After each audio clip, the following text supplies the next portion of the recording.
one issue, what are you going to do? You have immediate demands, which include what you talk about, corruption and needless waste of public resources. But the issue, for example, that you talk about, the Auditor-General not exercising the powers of disallowance and surcharges against people who are stealing and pilfering around the place.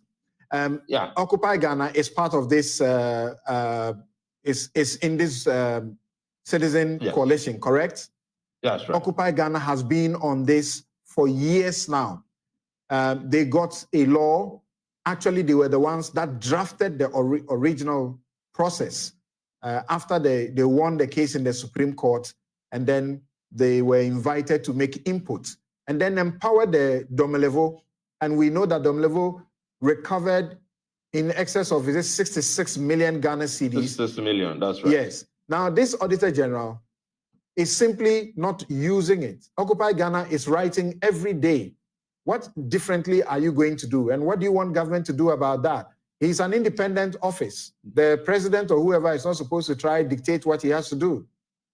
Yes, and I think individuals have to be held accountable for their own actions. The power is within the Auditor General's hands. We don't think that this is a matter you have to be worried the president about. Yesterday, we also submitted a letter asking for a meeting next week, because there is no way, if a public officer deliberately decides to ignore the Constitution, even after a Supreme Court decision, then there has to be an accountability problem. And if that is the case, that person is not fit to hold that office.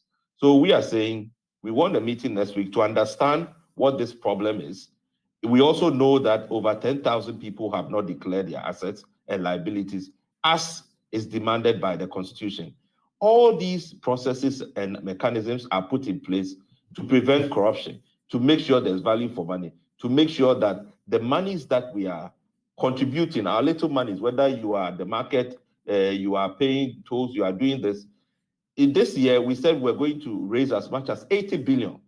Now, if you raise 80 billion and then you waste it, you don't even find ways to make sure that people do not steal from it, then, it's like we are wasting